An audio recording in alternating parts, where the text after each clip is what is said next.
नमस्कार। 4 बजे की 4 बड़ी खबर में आपका स्वागत है और मैं हूं आपके साथ पूर्वी नेमा। 4 बजे की 4 बड़ी खबर में सबसे पहले बात करेंगे दिल्ली की, जहां विपक्ष के 26 दलों ने अगले लोकसभा चुनाव के लिए अपनी चुनावी बिछात बिछाने का आगाज करते हुए मंगलवार को बैठक की। वहीं दूसरी बड़ी खबर में बात करेंगे छत्तीसगढ़ की, जहां विधानसभा में मानसून सत्र के दूसरे दिन की कार्यवाही जारी है।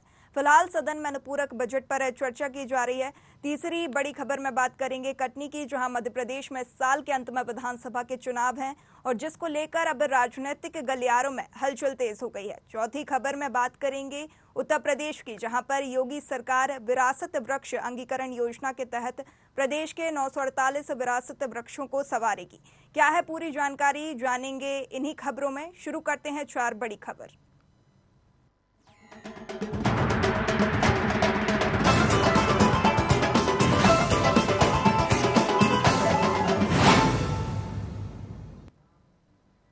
देश में अगले साल लोकसभा के चुनाव हैं और जिसकी सुगबुगाहट अब राजनीतिक दलों में साफ देखी जा सकती है।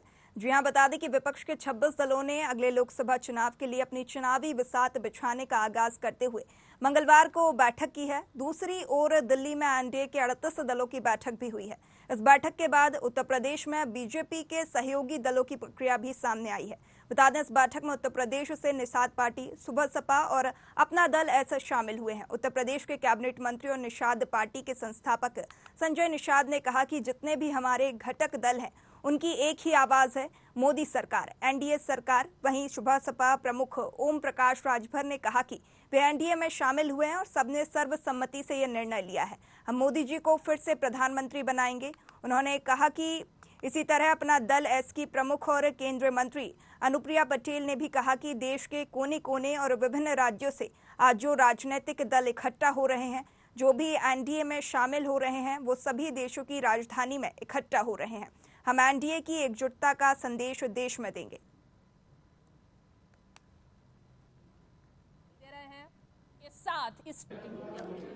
आज बधाई का दिन था। मोदी जी के नेतृत्व में 9 साल बेमिसाल सारे देश के सारे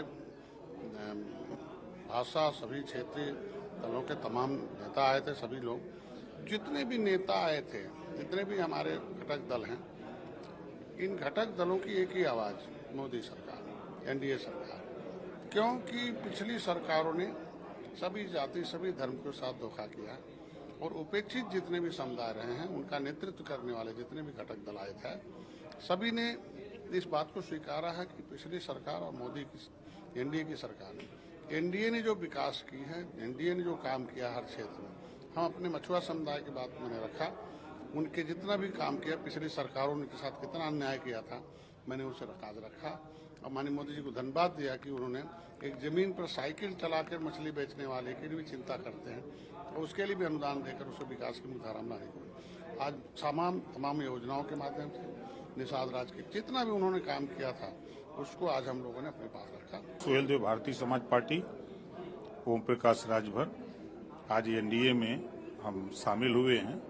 जो हमारे देश के यशस्वी प्रधानमंत्री जी की जो नीति है, गरीबों के उत्थान के लिए, पिछड़े दलित कमजोर के लिए जो काम हो रहा है, उस गति को आगे बढ़ाने के लिए हम लोग भी साथ आए हैं, ताकि जो देश के विकास में काम हो रहा है, प्रदेश के विकास में काम हो रहा है, गरीबों के उत्थान के लिए काम हो रहा है, उस काम में हम लोगों को भी एक उम्मीद लेकर के हम लोग साथ में लगे। आज से हम लोग एनडीए में शामिल हुए और एनडीए की बैठक में सब लोगों ने सर्वसम्मत से ये निर्णय लिया कि आगामी 2024 के चुनाव में माननीय नरेंद्र मोदी जी को देश का प्रधानमंत्री बनाने का काम हम सब लोग मिलकर के, गरीब, कमजोर, पिछड़े, दलित, अल्पसंख्यक, सब लोग मिलकर के करेंगे। कोने कोने से, अलग अलग राज्यों से आज जो विभिन्न राजनीतिक दल एनडीए गठबंधन में सम्मिलित हैं, वो सभी एक साथ देश की राजधानी में इकट्ठा हो रहे हैं। माननीय प्रधानमंत्री जी के विचारों को भी हम सुनेंगे और एनडीए की एकजुटता का संदेश भी देश में देंगे और 2024 का जो हमारा एक बड़ा लक्ष्य है, उसके लिए हम सब मिलकर प्रयास भी करेंगे। पूरा विश्वास है कि जनता का जो भरोसा है एक बार फिर कायम होगा और भी मजबूती से एनडीए गठबंधन की सरकार मोदी जी के नेतृत्व में बनेगी। और एक अधिक जानकारी लेंगे, हमारे साथ राजनीतिक विश्लेषक दिनेश सिंह लाइव जुड़ चुके हैं। दिनेश जी, बहुत स्वागत है आपका न्यूज आवर में। उत्तर प्रदेश की 80 लोकसभा सीटों में से जो 3 दल रहेंगे, ये जिन्होंने समर्थन अपना दिया है एनडीए सरकार को, क्या इनकी महत्वपूर्ण भूमिका रहेगी इसमें? पूर्वी देखिए ऐसे की भूमिका इनकी बहुत अति महत्वपूर्ण रहेगी, क्योंकि देखिए ये कि जैसे कि सत्ता की चाबी जो है वो यूपी और बिहार से ही आती है। और जैसे कि ओम प्रकाश राजभर जी का मैं सुन रहा था, ओम प्रकाश राजभर जी का जैसे कि राजभर जो समाज है वो करीब करीब 100 सीट पर पूर्वी जी असर रखता है, और करीब पूर्वांचल की 25 सीट पर तो इनका पूरा दबदबा है, निर्णायक भूमिका में लोग रहते हैं। तो उसमें उसी को चलते हुए देखिए ऐसे कि पूरी 25 सीट पर ये मान के चलेंगे, जैसे अगर आ गए हैं तो ये सपा को इससे बहुत बड़ा झटका लगेगा और बहुत सारी बड़ी समस्या उनके लिए पैदा होंगी। उसी प्रकार से जैसे कि अनुप्रिया पटेल हैं, उनसे काफी जो है सारा लगेगा एनडीए को, और उसी प्रकार से जैसे कि निषाद पार्टी है तो निषाद भी काफी वोटर्स हैं। तो उस प्रकार से लेकर के एक तरह से ये मान के चलें कि एनडीए जो है तो एनडीए काफी मजबूत हुई है, और वो अपने जो लक्ष्य को लेकर के जैसे आगे जैसे कि पीएम मोदी ने अपने भाषण में कहा कि हम लोग 3rd टर्म में तीसरी बड़ी इकोनॉमी बन जाएंगे। और वहीं उस पर दूसरे में देखें तो विपक्ष जो है वो छिटकाव नजर आता है, और उनमें सुगबुगाहट जो है वो सिर्फ इसी बात की है कि कैसे अपने अस्तित्व को बचाया जाए। जी सर, जो पूर्ण बहुमत में भारतीय जनता पार्टी होने के बाद भी तीनों दलों का जो है समर्थन ले रही है, आखिर क्या मायने निकाले जा सकते हैं? मतलब ऑलरेडी जो है भारतीय जनता पार्टी पूर्ण बहुमत में है, उसके बाद भी समर्थन लेना पड़ रहा है। समर्थन से उससे कोई फर्क नहीं पड़ता। पूर्वी देखिए ऐसा कि सबसे पहले कि हर कोई अपना कुनबा मजबूत करना चाहता है और ज्यादा से ज्यादा मार्जिन से जीतना चाहता है, और कोई भी छोटा सा भी जो है वो तिनका भर भी जो है कि भाई उसमें संशय ना रहे, ऐसा चाहते हैं। दूसरा देखिए ये लोग खुद चल करके हैं, जैसे कि राजभर जो है घर वापसी इन्होंने खुद की है, पहले छोड़ के चले गए थे और पहले सपा में थे, बाद में इन्होंने खुद बोला कि ठीक है मेरी जो विचारधारा है भाजपा के साथ ज्यादा मेल खाती है और मैं अपने समाज का ज्यादा भला इनके साथ कर पाऊंगा। अनुप्रिया पटेल काफी समय पहले से जुड़ी हुई है, निषाद पार्टी जो है वो भी काफी वाले जो कैबिनेट मंत्री है निषाद जो है उसमें जो यूपी कैबिनेट है बाबा जी के उसमें, तो ये पहले से ही देखिए ये सब जुड़े हुए हैं। और जैसे कि और जो छोटे मोटे दल हैं काफी और जुड़े हैं साथ में, क्योंकि 38 ऐसे नहीं बन के, पहले शायद 28 के आसपास दल थे, वो बढ़ करके 38 39 अगर बने। उनका रीजन ये है कि विचारधारा से मेल खाती है चीजें, और वो चाहते हैं कि मोदी जी दोबारा बन करके सेंटर में पीएम बने। तो उसी को लेकर के सारी कवायद चल रही है, और कोई ऐसे कोई इसमें संशय नाम की कोई चीज नहीं है कि भाजपा अपने जीत को लेकर पूरी तरीके से आश्वस्त नजर आती है। जी दिनेश जी, जो अलायंस बना है विपक्षियों का, इंडिया नाम रखा गया है, उसकी कितनी सीटें आ सकती हैं, क्या प्रभाव रहेगा? अभी कहना बहुत मुश्किल होगा पूर्वी जी, क्योंकि देखिए जैसे कि जब ये शुरू हुआ था तो उस वक्त से जैसे कि आपस में जो तालमेल जो बैठने का कारण जो है वो समझ में नहीं आता। क्योंकि जैसे पहली मीटिंग पटना में जो हुई थी उसमें अरविंद केजरीवाल जो थे वो मीटिंग बीच में छोड़ के चले गए, तो दूसरी में जैसे इनके कन्वीनर जो है नीतीश जी कोई नाराज नजर है। जैसे कि बेंगलुरु मीटिंग थी उसमें इंडिया नाम पे ही नाराज थे, तो उसमें अभी के हिसाब से कुछ कहना बड़ा मतलब कि ढंग से नहीं बताया जा सकता, क्योंकि सबसे बड़ी बात है सीट शेयरिंग को लेकर के। सीट शेयरिंग जैसे जो भी है, जैसे इसमें जैसे बोला जाए तो कांग्रेस की जो सीनियर लीडरशिप है वो इसी को लेकर के बिल्कुल सीट शेयरिंग में जैसे किस तरीके से उनको कितने मिलेंगे क्या मिलेंगे, फिर जैसे कि विपक्ष जो है वो दूसरे जो दल हैं वो अपनी सीटें नहीं छोड़ना चाहिए, उसी प्रकार से कांग्रेस भी जो है अपने वर्चस्व को नहीं छोड़ना चाहेगी, और सबके सब जो है पीएम बनना चाहते हैं। तो अभी एक तरह से मतलब बताना बड़ा इमेच्योर होगा कि इस वक्त कितनी सीटें कुछ आएंगी। अभी फिलहाल के हिसाब से मुझे लगता है कि 100 के नीचे रहेंगे, 100 से ऊपर जाता हुआ आंकड़ा अभी फिलहाल नजर नहीं आता। जी दिनेश जी, बहुत बहुत शुक्रिया अधिक जानकारी हमारे साथ साझा करने के लिए। तो हमारे साथ लाइव थे राजनीतिक विश्लेषक दिनेश सिंह, जिन्होंने हमें बताया कि जो है भारतीय जनता पार्टी पहले से ही स्थिर स्थिति में है और 3 दलों का समर्थन एनडीए को मिला है, जिससे भारी फायदा जो है भारतीय जनता पार्टी को मिलने वाला है। बात करेंगे अगली बड़ी खबर की। बता दें छत्तीसगढ़ विधानसभा में मानसून सत्र के दूसरे दिन की कार्यवाही जारी है। फिलहाल सदन में अनुपूरक बजट पर चर्चा की जा रही है। इसमें पहले विधानसभा में सरकार के खिलाफ विपक्ष ने अविश्वास प्रस्ताव भी लाया है। बता दें आसंदी ने अविश्वास प्रस्ताव पर चर्चा की अनुमति दी है, जिसके लिए 22 जुलाई को दिन तय किया गया है। बता दें कि सदन में प्रश्नकाल के दौरान युवाओं का अर्धनग्न प्रदर्शन, शराब घोटाला, बेरोजगारी जैसे मुद्दों पर जमकर हंगामा हुआ। मंत्री उमेश पटेल के जवाब से असंतुष्ट विपक्ष ने वॉकआउट भी कर दिया है। बता दें बेरोजगारी के आंकड़ों को लेकर पूर्व मंत्री अजय चंद्राकर के सवाल पर लगभग 33 मिनट तक बहस चली है। देखिए छत्तीसगढ़ विधानसभा में मानसून सत्र के दूसरे दिन की कार्यवाही फिलहाल अभी भी जारी है। सदन में अनुपूरक बजट पेश हो चुका है, चर्चा जारी है। इससे पहले विधानसभा में सरकार के खिलाफ विपक्ष ने अविश्वास प्रस्ताव भी लाया है। आसंदी ने अविश्वास प्रस्ताव पर चर्चा की अनुमति भी दे दी है। इसके लिए 22 जुलाई का दिन तय किया गया है। 22 जुलाई तक अविश्वास प्रस्ताव पर चर्चा होगी। सदन में प्रश्नकाल के दौरान युवाओं का प्रदर्शन देखने को मिला है। शराब घोटाला, बेरोजगारी जैसे मुद्दों पर विपक्ष ने जमकर हंगामा किया है। मंत्री उमेश पटेल के जवाब से असंतुष्ट विपक्ष ने वॉकआउट भी किया है। बता दें, बेरोजगारी के आंकड़े को लेकर पूर्व मंत्री अजय चंद्राकर के सवाल पर लगभग 33 मिनट तक जो है बातचीत हुई है।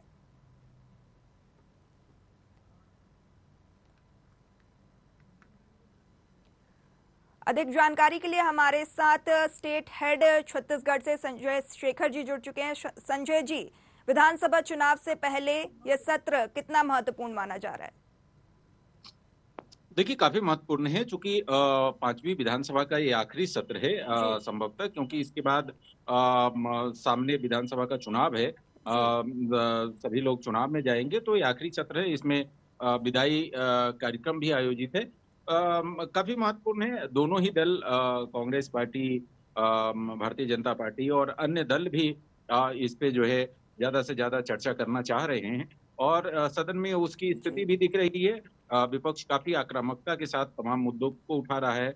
सरकार भी आक्रामक है, सरकार की तरफ से भी आक्रामक तरीके से जवाब दिए जा रहे हैं। तो आज भी देखा, आज कई मुद्दों पर सबसे पहले सुबह में प्रश्नकाल की अगर बात की जाए तो प्रश्नकाल पे बेरोजगारी दर को लेकर के, उनके पंजीयन को लेकर के, उसके बाद शराबबंदी को लेकर के काफी हंगामा हुआ। उसके बाद जो है कल जो प्रदर्शन हुआ था युवाओं का नग्न प्रदर्शन, उसको लेकर के सदन में हंगामा हुआ। अविश्वास प्रस्ताव की सूचना भी दी गई, उसको स्वीकार कर लिया गया है। इसके साथ ही अभी अनुपूरक बजट पे चर्चा चल रही है।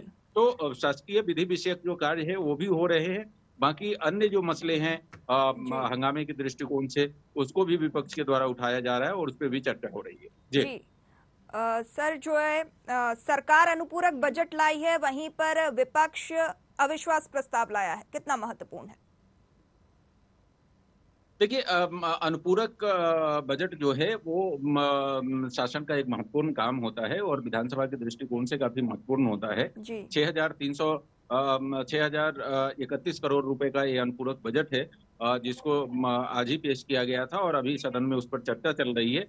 चर्चा उपरांत आज उसके पारित होने की संभावना है। मुख्यमंत्री का जवाब अभी कुछ देर के बाद आएगा और उस पर चर्चा उपरांत उसको आज पारित कर दिया जाएगा। जहां तक अविश्वास प्रस्ताव का सवाल है, तो उसको आज एक्सेप्ट किया गया है, सदन ने उसको एक्सेप्ट किया है और उसके लिए विधानसभा अध्यक्ष ने कल यानी 20 तारीख को और 21 तारीख का समय निर्धारित किया है, जब इस विषय पर चर्चा होगी। सदन में अविश्वास प्रस्ताव पर चर्चा होगी और मतदान होगा।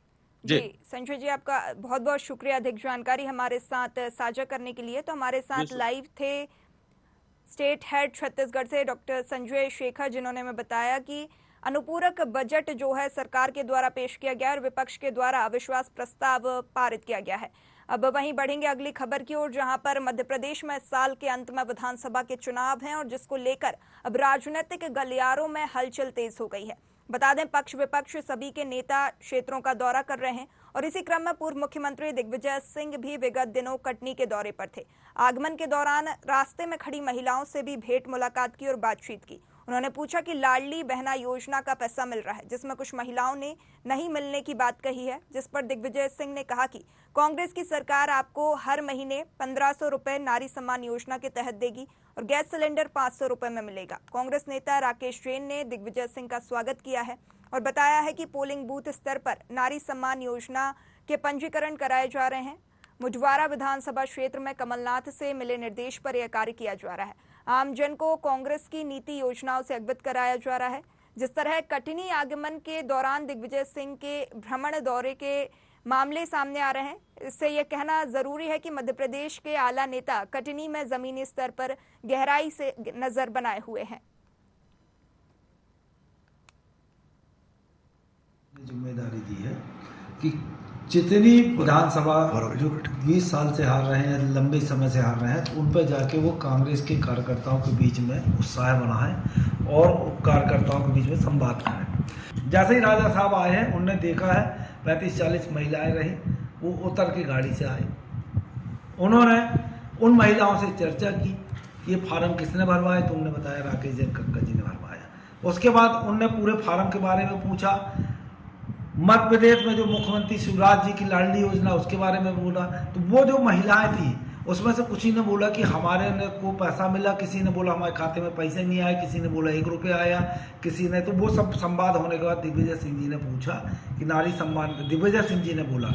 फिर उनने एक चीज़ पूछी कि हमारी जब कांग्रेस की सरकार बनेगी तो हर महिला को 500 रुपये में सिलेंडर मिलेगा, ये दिग्विजय सिंह जी ने बताया। वहीं 1500 रुपये हर महिला को मिलेगा। और साथ में बिजली के बिल के बारे में पूछा तो वहाँ की उपस्थित महिलाओं ने बताया कि हमारा 15-20 हज़ार रुपये बिल आया, किसी का 5000 आ रहा। तो उनने ये भी बोला कि जब सरकार बनेगी तो 100 यूनिट बिजली माफ रहेगी, 200 हाफ आएगा। देखिए, अधिक जानकारी लेंगे, हमारे साथ संवाददाता जाहिद हुसैन सिद्दीकी लाइव जुड़ चुके हैं। जाहिद, दिग्विजय सिंह से पहले राहुल गांधी का एक वीडियो वायरल हुआ था जिसमें वह लगातार महिलाओं से बात करते हुए नजर आ रहे थे, उनकी समस्याएं सुन रहे थे, और अब उसके बाद पूर्व मुख्यमंत्री का ये वीडियो वायरल होना, क्या दिग्विजय सिंह राहुल गांधी की तर्ज पर आगे बढ़ रहे हैं? पूर्वी जी बताना चाहेंगे, मध्य प्रदेश के पूर्व मुख्यमंत्री दिग्विजय सिंह जैसा कि विंध्य का क्षेत्र का दौरा कर रहे हैं, कटनी जिले का ये लगातार उनका ये दूसरा दौरा है। और दोनों दौरों के अंतर्गत उन्होंने कार्यकर्ताओं से मिला और संगठन के नेताओं से मिला, जो भी ब्लॉक के और संगठन के जिम्मेदार व्यक्ति उनसे मिला। उसके साथ उन्होंने संगठन के अंदर कार्यकर्ताओं के साथ, ब्लॉक में मंडलम अध्यक्ष कार्यकर्ताओं से मिलकर तमाम चीजों पे बात किया। चूंकि अगर देखा जाए तो विधानसभा चुनाव नजदीकी है, ये साल चुनावी साल है। इस तरह की बातों को देखते हुए दिग्विजय सिंह विगत दिनों कटनी प्रवास पर थे। उसी दौरान वो विजयराघव गढ़ में एक आदिवासी के घर पहुंचे, जिस आदिवासी की मौत यानी मृत्यु बताकर उसकी जमीन बेची जा चुकी थी। उसी दौरान वो दौरे पे थे तो कनवारा ग्राम पंचायत में कुछ महिलाएं सड़क किनारे खड़ी हुई थी, जो हाथों में नारी सम्मान योजना का नामांकन पंजीकरण जो कराया जाता उस आवेदन को लिए हुई थी, और साथ में कमलनाथ के पोस्टर लिए हुए थे। दिग्विजय सिंह जी बकायदा वहां पे रुके, उनका स्वागत किया गया। वहां पे राकेश सिंह कक्का हैं जो कांग्रेस नेता है, उन्होंने उनका स्वागत किया। दिग्विजय सिंह जी से वो महिलाएं जो खड़ी थी उन्होंने बात किया। दिग्विजय सिंह आप खुद देख सकते, खुद चलकर गए हैं, उन महिलाओं से पूछा, उन महिलाओं से बारी बारी बात किया, क्या आपको लाडली योजना जो शिवराज सरकार की है उसके पैसे मिल रहे हैं? कुछ ने उसमें से कहा कि हाँ मिल रहा, कुछ ने कहा हमें नहीं मिल रहा। फिर उसके बाद उन्होंने ये भी कहा कि बिजली की बिल आपका कितना आ रहा है, उन्होंने बताया इतना इतना आ रहा। तो दिग्विजय सिंह ने इन तमाम को सुनने के बाद ये बात को उन्होंने आश्वस्त किया कि बहुत जल्द मध्य प्रदेश सरकार कमलनाथ की बनने जा रही है। आपको 1500 रुपए मिलेगा, हर महिला को, पूरे प्रदेश की महिला को 1500 रुपए का लाभ मिलेगा। जो नारी सम्मान योजना उसके तहत पैसा मिलेगा।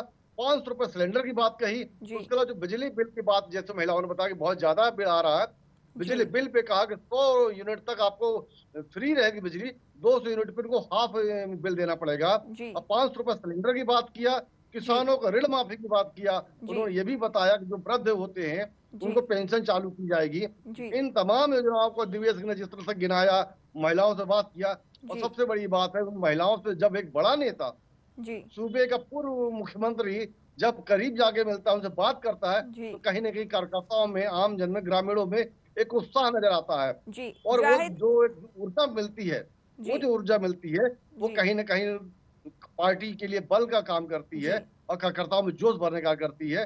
महिलाओं ने मिला, अब जो पार्टी के नेता वहां पे मौजूद थे उन्होंने मिलवाया, अब बकायदा परिचय करवाया उन महिलाओं से। दिग्विजय सिंह आप देख रहे हैं चुनाव से पहले ही क्यों विधानसभा चुनाव नजदीक हैं, इससे पहले महिलाओं को समस्याएं होती थी, सिलेंडर तब भी महंगा था, आज भी महंगा है, लेकिन अब चुनाव नजदीक हैं तब ही ये सारी चीजें क्यों, सारी योजनाएं अभी क्यों? क्योंकि सरकार कांग्रेस की नहीं है जी। कांग्रेस सरकार चुनाव में जा रही है, कांग्रेस की सरकार बनने की संभावना ऐसी नेताओं में लग रही है, और पूरे नेताओं में एक बड़ा सा जुनून देखा जा रहा है। जिस तरह की राहुल गांधी ने एक विकास यात्रा की थी, जो इतनी लंबी यात्रा की थी, उस यात्रा से जो जोश भरा है, लोगों के अंदर जो एनर्जी आई है, उनका करता में देश में एक माहौल चल पड़ा है, एक लहर चल रही है। उन तमाम चीजों को लेके, चूंकि सरकार मध्य प्रदेश में भाजपा की सरकार है, शिवराज यहाँ के मुखिया है, तो ये तमाम वादा आश्वासन देने का काम करने से बेमानी होती। तो चूंकि मालूम है दिग्विजय सिंह जी को, जैसा उनका कहना, उनके नेताओं का कहना कि हमारी सरकार बनने जा रही, 2023 में जो चुनाव होने जा रहे हैं उसमें सरकार बदल रही है, सत्ता परिवर्तन होने जा रहा है, एक बड़ा फेरबदल होने की संभावना बताया है। तो उन्होंने आश्वस्त किया है, और एक घोषणा पत्र जैसे उन्होंने एक वचन पत्र जारी किया है, पोस्टरों में, इश्तिहारों में, तमाम चीजों में आपको अपन सबने देखा है। तो ये उन्होंने एक वादा या कह सकते कांग्रेस की तरफ से सामने जनता को लुभाने के लिए, उसी तरह से जिस तरह की लाडली योजना में 1,000 रुपए की बात की जा रही है, अब शिवराज जी ने 1250 रुपए की बात किया है। ये तमाम चीजें प्रभावित करने के लोभ लुभावन वादे तरीके, क्योंकि सरकार तो दे रही है, पर इनकी सरकार जब बनेगी तब ये देंगे। तो इन्होंने उस तरह के बात कही है और इन्होंने इस बात का स्पष्ट किया है जनता को लुभाने के लिए ये सब किया जा रहा है। जनता को लुभाने के लिए विधानसभा चुनाव नजदीक है, इसीलिए ये सब किया जा रहा है। जी जाहिद, आपका बहुत बहुत शुक्रिया अधिक जानकारी हमारे साथ साझा करने के लिए। तो हमारे साथ लाइव थे संवाददाता जाहिद हुसैन सिद्दीकी, जिन्होंने हमें बताया कि दिग्विजय सिंह जो है महिलाओं से स्वयं मिले हैं और उनसे चर्चा की है, बातचीत की है। वहीं अब बढ़ेंगे अगली खबर की ओर, जहां उत्तर प्रदेश में योगी सरकार विरासत वृक्ष अंगीकरण योजना के तहत प्रदेश में 948 विरासत वृक्षों को संवारेगी। जहां 100 वर्ष से अधिक की आयु के 28 प्रजाति के वृक्षों को विरासत वृक्ष घोषित किया गया है। बता दें, यह वृक्ष प्रदेश के सभी 75 जनपदों में है और उत्तर प्रदेश में सभी जनपद में विलुप्त हो रहे वृक्ष प्रजातियों के संरक्षण को लेकर जागरूकता भी पैदा की जाएगी। बता दें, वाराणसी में सर्वाधिक 99, प्रयागराज में 53, हरदोई में 37, गाजीपुर में 35 और उन्नाव में विभिन्न प्रजातियों के 34 विरासत वृक्ष हैं। योगी सरकार विलुप्त हो रहे इन वृक्षों की प्रजातियों के संरक्षण और पौराणिक इतिहास, अवसरों और मान्यताओं से जुड़े वृक्षों को संरक्षित कर जन सामान्य में इसके प्रति जागरूकता पैदा कर रही है। पर्यावरण, वन और जलवायु परिवर्तन की ओर से हेरिटेज वृक्षों को चयन करके अभिलेखीकरण के लिए दिशा निर्देश भी दिए गए हैं।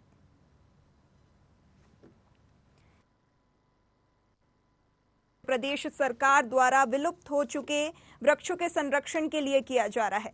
948 विरासत वृक्षों को उत्तर प्रदेश सरकार संवारने का काम करेगी। 100 वर्ष से अधिक की आयु के 28 प्रजाति के वृक्षों को विरासत वृक्ष घोषित किया गया है।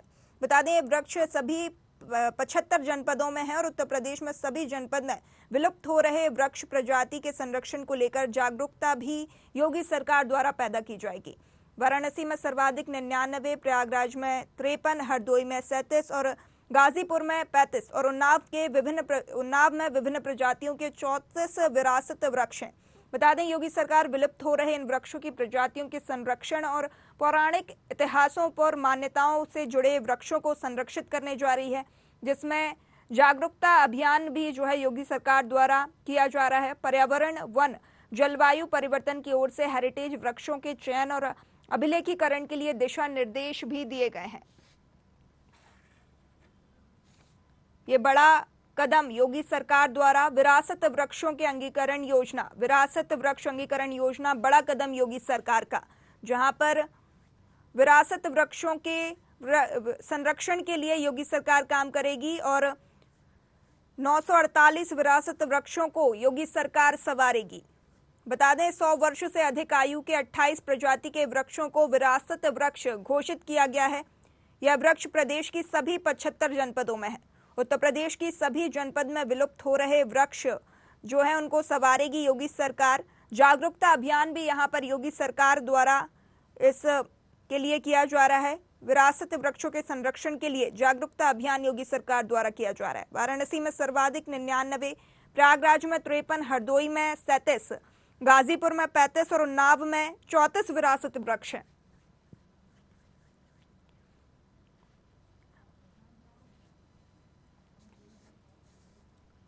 अधिक जानकारी लेंगे, हमारे साथ ब्यूरो हेड लखनऊ से प्रशांत राव जुड़ चुके हैं। प्रशांत, कितनी सकारात्मक पहल ये है? बिल्कुल, देखिए, पूर्व में लगातार मुख्यमंत्री योगी आदित्यनाथ उत्तर प्रदेश की संस्कृति और विरासत और आजादी के समय में जिन चीजों का यहाँ पर योगदान रहा है भारत को आजादी लाने में, ऐसे चीजों को संरक्षित करने को लेकर मुख्यमंत्री योगी आदित्यनाथ लगातार अपने दूसरे शासनकाल में काम जारी किए हुए हैं। पूर्व में जो यहाँ लखनऊ के पास काकोरी, जो एक बहुत जो क्रांतिकारियों का बड़ा अड्डा रहा है, जहाँ से क्रांति की यहाँ पर दीप प्रज्वलन हुआ है, तो ऐसी जगह को भी मुख्यमंत्री योगी आदित्यनाथ ने संवारने को लेकर काम किया है। और जो आजादी के परवाने रहे हैं उनकी वहाँ दमकद मूर्ति लगाने का भी काम मुख्यमंत्री योगी आदित्यनाथ ने पूर्व में किया है। तो ऐसे 100 वृक्ष हो चुके हैं जिनको संरक्षित करने को लेकर मुख्यमंत्री योगी आदित्यनाथ ने ऐसी योजना बनाई है जिसमें 948 ऐसे वृक्षों को संरक्षित किया जाएगा जिनसे हमारी सांस्कृतिक विरासत जुड़ी हुई, जिनसे तमाम हमें यादें जुड़ी हुई हैं और जिनसे कोई ना कोई हमारे देश की तमाम गाथाएं जुड़ी हुई हैं। ऐसी 28 प्रजातियों को संरक्षित करने को लेकर मुख्यमंत्री योगी आदित्यनाथ ने बड़ा कदम उठाया है और उनके संरक्षण, संवर्धन और सुरक्षा को लेकर मुख्यमंत्री योगी आदित्यनाथ की सरकार अब काम करेगी और इसमें तमाम विभागों की मदद के जरिए इनको संरक्षित करने का काम किया जाएगा। यह जो वृक्ष 100 वर्ष की अधिक आयु के हो चुके हैं उनके संरक्षण को लेकर मुख्यमंत्री योगी आदित्यनाथ ने कार्य योजना बना दी है। अधिकारियों से इस बारे में वार्तालाप भी हो चुका है कि और इस सबसे महत्वपूर्ण बात पूर्वी ये है कि मुख्यमंत्री योगी आदित्यनाथ ने इन वृक्षों का ऐतिहासिक महत्व क्या है, सांस्कृतिक महत्व क्या है और जो क्षेत्रीय महत्व क्या है और इसकी औषधीय गुण क्या है, इन सब के बारे में भी लोगों को जानकारी हो, वो विषय भी रखा जाएगा इन वृक्षों को संरक्षित करने को लेकर कि जहां पर इन वृक्षों के संरक्षण को लेकर काम होगा वहां इनके महत्व के बारे में भी शिलालेख लगवाए जाएंगे, बोर्ड लगवाए जाएंगे ताकि आने वाली पीढ़ियां इनसे यह सीखें कि ये वृक्ष हमारी आजादी में किस तरीके से काम आए, हमारी संस्कृति में इनका क्या योगदान रहा, हमारे लिए इनके औषधीय गुण क्या हैं, ये सब चीजें अब लोग जानेंगे। मुख्यमंत्री योगी आदित्यनाथ ने सभी जिलों में ऐसे जो वृक्ष हैं जिनकी 100 वर्ष से ज्यादा आयु हो चुकी है वो अभी यानी कि हरे भरे हैं, ऐसे वृक्षों को संरक्षित करने को लेकर डाटा एकत्र कर लिया है और इसकी कार्य योजना भी बन गई है कि कैसे इसे आगे संरक्षण करने को लेकर काम किया जाएगा और देश में ऐसे वृक्षों की गाथाओं को भी संरक्षित करने को लेकर संकलित किया जाएगा और उन्हें संपादित भी किया जाएगा।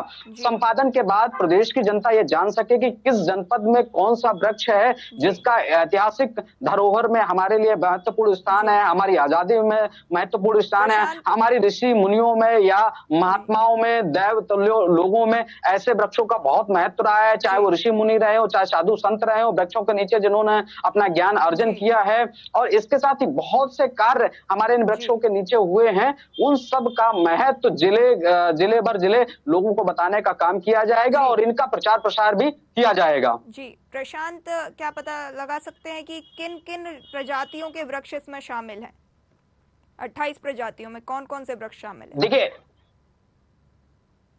देखिए इसमें जो है पीपल है, बरगद है, गूलर है, आम है, नीम है, पाकड़ है और इसके साथ ही अशोक के वृक्ष हैं, महुआ है, ऐसे तमाम वृक्ष हैं जिनकी आयु अधिकतम होती है। ऐसे ही वृक्ष अभी ऐसे शेष बचे हुए हैं जिनको संरक्षित करने का काम किया जाएगा। ऐसी 28 प्रजातियां हैं क्योंकि जो धरातली स्थली देखी जाए वो जलवायु के हिसाब से हर क्षेत्र में अलग अलग वृक्ष होते हैं जिनके अलग अलग अपने क्षेत्रीय नाम होते हैं और इनके अपने वैज्ञानिक नाम भी होते हैं। तो ऐसे वृक्षों को संकलित करने का, संयोजित करने का, सुरक्षा देने का, संवर्धन करने का मुख्यमंत्री योगी आदित्यनाथ की सरकार काम कर रही है। मुख्यमंत्री योगी आदित्यनाथ ने आज से 1 वर्ष पहले ही जब उनकी सरकार यहाँ बनी थी तब उन्होंने कहा था कि ऐसे वृक्षों को संरक्षित किया जाएगा और हालांकि मुख्यमंत्री योगी आदित्यनाथ की सरकार में जो उन्होंने वादा किया था, जो उन्होंने अपने कथन कहे थे उनको पूरा करने का काम कर रहे हैं और ये वह वृक्ष हैं जो हमारी आजादी, संस्कृति, काल और अन्य महत्वपूर्ण बातों को लेकर हमारे ऐतिहासिक काल को संरक्षित करने का काम इन वृक्षों ने किया है, जिनकी वीर गाथाएं आज भी हमारे क्षेत्र में जहां प्रचलित हैं। ऐसे पौधों को संरक्षित करने को लेकर डीएम और वन विभाग से इनकी रिपोर्ट मंगाई गई थी, वो सरकार के पास रिपोर्ट आ गई है। बस आने वाले समय में ऐसे पौधों की, ऐसे वृक्षों की हमें गाथाएं सुनने को मिलेंगे, इनका हमारे ऐतिहासिक काल में क्या क्या महत्व रहा, हमारी आजादी में क्या महत्व रहा है। जी प्रशांत, आम जन को, जैसे पर्यावरण को तो इससे फायदा होगा ही, लेकिन आम जन को इससे क्या फायदा मिलेगा? देखिए आम जन को पूर्वी से सबसे ज्यादा फायदा यह मिलेगा, इन वृक्षों का महत्व जानेंगे। जैसा कि मैं लगातार कह रहा हूं कि हमारे इतिहास के बारे में जानेंगे और इसके हमारी आजादी के समय में इनका योगदान क्या रहा है, इन वृक्षों को किसने लगाया था और इसके साथ ही पर्यावरण के बारे में अगर कहा जाए, पर्यावरण के बारे में जानेंगे और इनके औषधीय गुण भी जानेंगे लोग। तो इससे आने वाले समय में यह भी एक संदेश है कि ऐसे 100 साल के वृक्ष जो हमें लगातार वायु दे रहे हैं, जल दे रहे हैं, तमाम तरीके के हमारे जीवन रक्षक जो ये वस्तुएं उपलब्ध करा रहे हैं, चाहे फल हो, हवा हो या अन्य चीजें, चाहे खुद ये जो श्वास लेने को लेकर हमारी इनकी जो हवा महत्वपूर्ण होती है, और इसके साथ ही जो हमारे वायुमंडल में तमाम कार्बनिक पदार्थ होते हैं उनको ये नष्ट करने का काम वृक्ष करते हैं। तो इन महत्व के बारे में बताया जाएगा और यही हमारे मानव जीवन के लिए पौधे उपयोगी साबित हो रहे हैं, यह महत्व भी बताया जाएगा। और पर्यावरण की दृष्टि से हमारे कोई भी पौधे हो वो मनुष्य को किसी न किसी रूप में यहाँ लाभ देते हैं, चाहे वो मनुष्य हो, कीट पतंगे हो, जीवाणु हो, विषाणु, कहीं ना कहीं वृक्ष उनको लाभान्वित करते हैं। तो यही मुख्यमंत्री योगी आदित्यनाथ की योजना भी है कि जो वृक्ष संरक्षित कर रहे हैं उनके महत्व के बारे में बताया जाए, इनको औषधि गुणों के बारे में बताया जाए और इससे आने वाले भविष्य में प्रेरणा हो कि लोग ऐसे वृक्षों को लगाकर आदिकाल तक यह बताने का काम करेंगे कि हमारे पूर्वजों ने किसने ये पेड़ लगाया था, उनको वो संरक्षित करने का काम करेंगे कि जिस तरीके से मुख्यमंत्री योगी आदित्यनाथ के शासनकाल में इन वृक्षों की वीर गाथाएं गाई जाएंगी, इनके ऐतिहासिक महत्व बताए जाएंगे, इनके औषधि गुण बताए जाएंगे, तो ये प्रेरणा स्वरूप वृक्ष होंगे ताकि जो लोग इनको लगाएंगे उनके पूर्वज भी गिनाएंगे कि हमारे इन पूर्वजों ने इस वर्ष में इस समय इन पेड़ों को स्थापित किया था, जो आज भी इस शासन काल में या इस काल में अभी भी जीवित हैं, हरे भरे हैं। जी तो प्रशांत, ये सकारात्मक पहल योगी आदित्यनाथ द्वारा, मुख्यमंत्री योगी आदित्यनाथ द्वारा की गई है। इसी के लिए अधिक जानकारी देने के लिए आपका बहुत बहुत शुक्रिया। हमारे साथ लाइव थे ब्यूरो हेड लखनऊ से प्रशांत राव, जिन्होंने हमें बताया कि सकारात्मक पहल मुख्यमंत्री योगी आदित्यनाथ की सरकार द्वारा की गई है। और इसी के साथ 4 बड़ी खबर में इतना ही। ऐसी तमाम खबरों के लिए बने रहिए न्यूज़ आर के साथ। नमस्कार।